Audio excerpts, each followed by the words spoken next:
चालीहो महोत्सव पाण छो मनाईंदा आहियूं?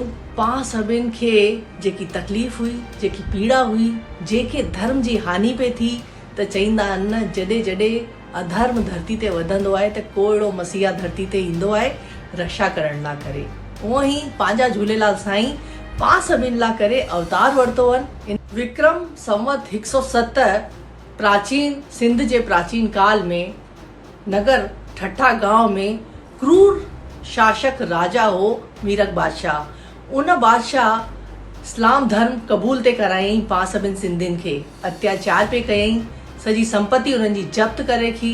ऐं ॿियो अत्याचार एतिरो बर्बर हो कि सभु सिंधी पुकारण लॻा, ईश्वर खां गुहार करण लॻा। चईंदा आहिनि न, जॾहिं मिली करे तव्हां पुकारंदा न त पूरी काइनात हिकु थी वञे न, त जे वक़्तु उहो ई पाण सभिनि सिंधियुनि मिली करे तट ते 40 ॾींहं वेही करे उपासना, ध्यान, हवन, जप, तप, भुखिया रही करे ईश्वर सिंधु नदी जे तट ते वेही करे घणई माण्हुनि पंहिंजे सिंधी जल त्यागे रखियो।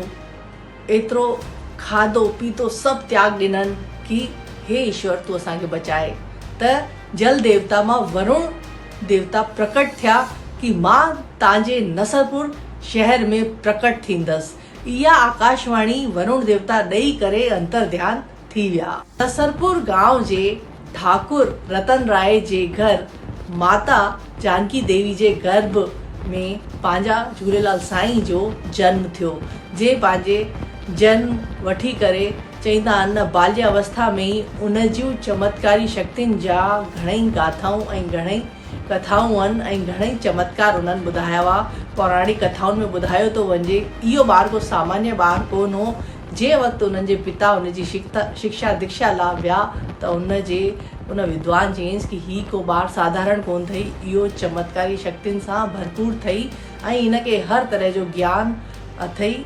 इहो को विशेष कमु ऐं विशेष कार्य कर। इहो ॿार को साधारण ॿार कोन हो। त चईंदा आहिनि न, उहा खुशबू ॿाहिरि फैली वई। मीरक बादशाह खे डपु लॻण लॻो कि अहिड़ो कहिड़ो चमत्कारी ॿार पैदा थियो आहे जेको मूंखे ललकारे वियो।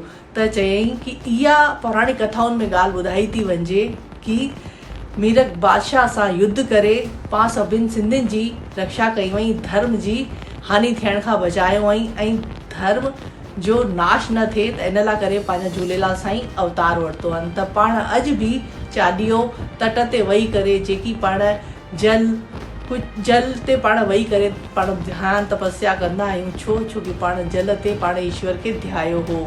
त अॼु पाण बहिराणा साहिब जेके बि परवान कंदा आहियूं त किथे कंदा आहियूं? जल में कंदा आहियूं। त हर शइ जल सां छो आहे? छो कि पंहिंजा भॻवान श्री झूलेलाल साईं जल मां ई पैदा थिया हुआ ऐं घोड़े जे सवार थी जल में ई विया हली आहे। त पंहिंजी रक्षा कई वञ।